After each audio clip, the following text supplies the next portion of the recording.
Masih penjelasan hukum Kirchhoff kemarin. Kalau ada gambar yang seperti ini misalnya ya, I1 tanda panahnya menuju titik cabang, kemudian I2 meninggalkan titik cabang, I3 juga meninggalkan titik cabang, maka akan berlaku I1 sama dengan I2 ditambah I3. Tetapi kalau seperti yang kedua ini tanda panahnya yang kita perhatikan.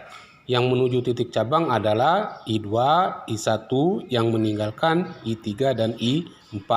Maka berlaku I1 ditambah I2 sama besarnya dengan I3 ditambah I4.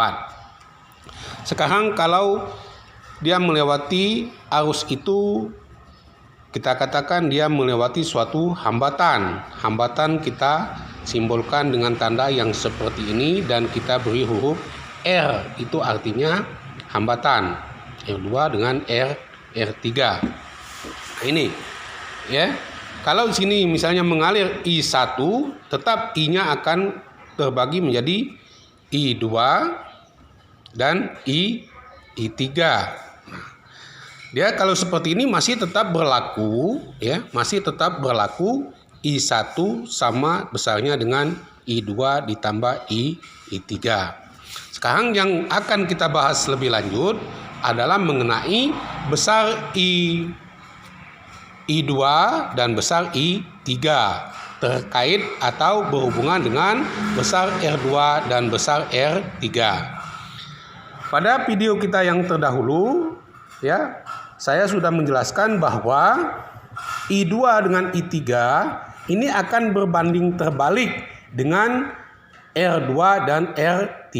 Artinya jika R2 itu ini R2 nilainya lebih besar daripada R3, nah sini maka ya harusnya terbalik, maka I2 itu akan lebih kecil daripada I3. Tetapi, nah ini ada tetapinya. Tetapi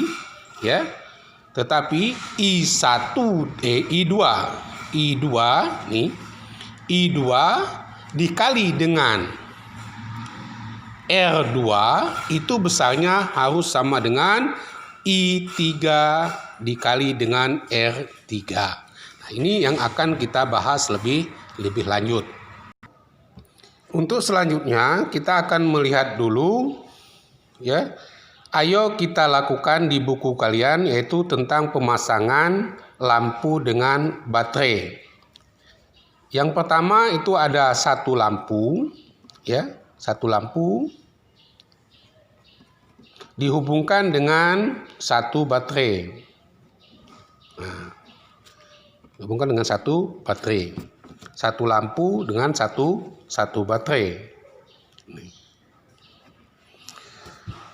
Kalau dia terhubung seperti ini, maka lampunya menyala. Alasannya tentu kalian sudah tahu, karena rangkaiannya adalah rangkaian tertutup. Itu kalau satu lampu dan satu baterai, lampunya menyala. Kalau sudah terhubung semua. Kemudian dua baterai, satu lampu. Nah, dua baterai, satu lampu bagaimana susunannya? Lampu tetap kita hubungkan dengan dua baterai, maka baterainya bisa kita pasang dengan dua cara. Cara pertama, baterainya kita sambungkan begini, ya. Nah, ini disebut dengan susunan seri atau bersambung. Ya, lampu, kemudian kita hubungkan, baterainya kita susun bergandengan. Maka kalau kita susun seperti ini, kalau kita cobakan dengan lampu yang sebenarnya, maka di sini kalau lampu yang pada gambar ini sama dengan lampu sini, sedangkan di sini kita pasang dua baterai, maka di sini lampu menyala lebih terang. Nah, mengapa lebih terang? Karena potensial dari baterai ini adalah ditambahkan. P1 dengan P2 itu kalau dia disusun seri seperti ini. Tapi baterai bisa juga kita susun seperti ini.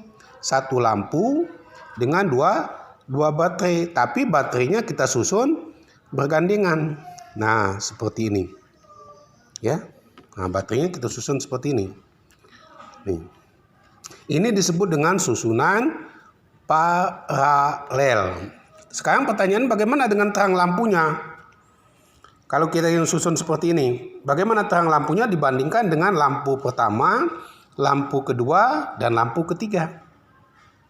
Susunannya. Ya, susunan pertama 1 lampu 1 baterai, susunan kedua 1 lampu 2 baterai tapi baterainya disusun seri.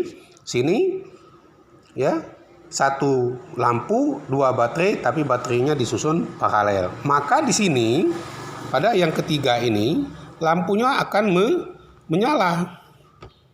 menyala tapi terangnya sama dengan lampu pada rangkaian yang pertama sini.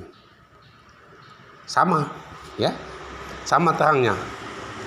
Ya, karena mengapa? Karena potensialnya tidak berubah. Untuk rangkaian yang seperti ini potensialnya tidak berubah. Jadi kesimpulannya, baterai itu bisa kita susun secara seri maupun secara paralel. Tapi kalau kita susun secara paralel, maka dia tidak memperbesar potensial, atau dengan kata lain potensialnya sama. Kalau pada rangkaian seri potensialnya bertambah. Jadi kalau kita kembalikan kepada hukum Kirchhoff, di sini berlaku I sama dengan P per R. Di sini berlaku I sama dengan 2P per R. Sedangkan di sini berlaku I tetap sama dengan P per R. Nah, itulah untuk 3 macam susunan dari baterai. Begitu juga berlaku dengan kalau seandainya 3 baterai, semuanya kita susun seri, tetap maka kita tambahkan P1, P2, P3 atau jadi 3P. Kalau susunan paralel, dia tetap saja P-nya sama dengan P dari 1 baterai. Sekarang kita lanjutkan ke susunan hambatan. Ya. Hambatan yang dihubungkan dengan baterai itu bisa disusun. Hambatan kalau tadi lampu, sekarang kita ganti dengan hambatan. Ini misalnya sebuah hambatan. Kalau kita hubungkan dengan baterai kita simbolkan seperti ini. Ini adalah simbol baterai. Maka ini kita tulis R, ini kita tulis P. Maka kalau rangkaian seperti ini tetap dikatakan rangkaian tertutup. Jadi ini seolah-olah terbuka, bukan terbuka karena ini adalah simbol dari baterai. Ya, simbol dari baterai. Nah, maka di sini tetap akan berlaku I sama dengan P per R. Tetapi kadang-kadang hambatannya tidak hanya satu. Maka kalau tadi potensialnya yang kita serikan atau paralelkan, sekarang hambatannya yang kita serikan atau kita paralelkan. Misalnya kita pasang 2 buah hambatan yang kita hubungkan seperti ini.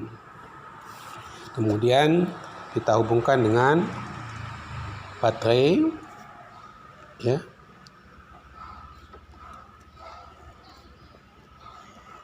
Nah, maka ini adalah R1, ini adalah R2. Ini adalah P. Nah, kalau R-nya 2 seperti ini dihubungkan secara seri, ini katakan hubungan seri bersambung. Secara logika saja, kemarin di video FAT 2 itu sudah saya jelaskan bahwa hambatan itu sama dengan penghadang.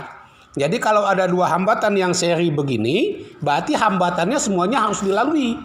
Ya, karena hambatannya semua dilalui, tentu kesulitan adalah bertambah. Maka untuk rangkaian ini berlaku, ya, kalau di sini kita buat I, maka berlaku di sini, ya, I tetap sama dengan P per R. Tapi karena R-nya lebih dari 1, maka di sini kita buat R total. Ya, R total. Karena susunannya seri, maka kita buat saja R seri. Jadi I sama dengan P per R seri. Karena susunannya adalah seri. Nah, sekarang yang menjadi pertanyaan, berapa R seri itu? Kalau dia seperti ini, nah, ini kan hanya ada 2 R, ya.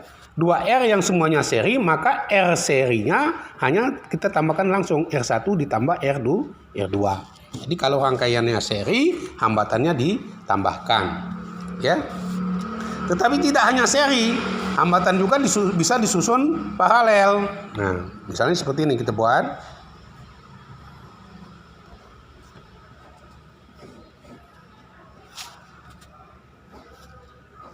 Nah, ini R1, ini R2, susunan adalah susunan paralel. Kalau susunan paralel tetap berlaku I sama dengan P per R, tapi R-nya sekarang R paralel. Nah, kalau R-nya paralel, maka tentu R-nya tidak akan dilalui semua.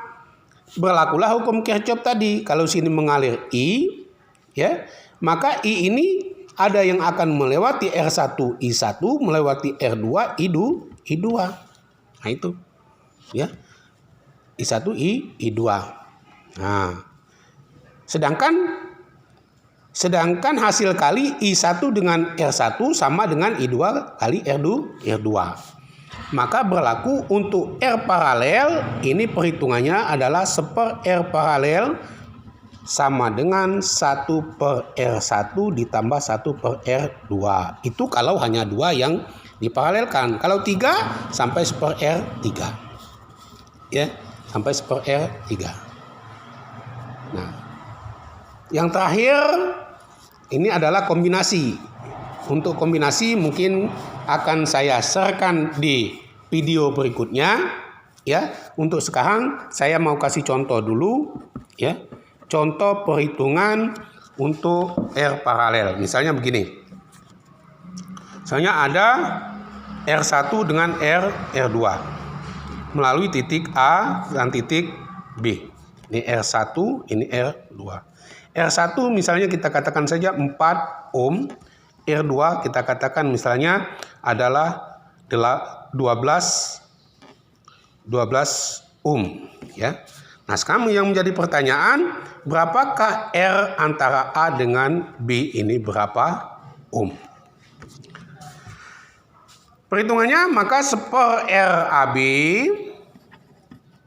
ya, itu sama dengan 1 dibagi 1/R1 ditambah 1 1/R2 sama dengan 1 dibagi 4 ditambah 1 dibagi 12. Nah, maka di sini kalian harus mengulang kembali matematika cara penjumlahan bilangan pecahan. Maka di sini jadi 3/12 tambah 1/12 sama dengan 4/12. 4/12, hati-hati, ini yang sering terjadi kesalahan. 4/12 itu adalah 1/RAB. Jadi 1/RAB sama dengan 4/12, ya. Maka kita lakukan perkalian silang secara matematika. Berarti 4 kali RAB 4RAB, ya, sama dengan 1 kali 12 12, maka RAB-nya adalah 12 dibagi 4 sama dengan 3 ohm, ya. Nah, itulah untuk penjelasan rangkaian seri dan rangkaian paralel untuk tahap yang pertama. Untuk yang kombinasi dan rangkaian yang lebih komplit akan kita sharekan pada video yang berikutnya.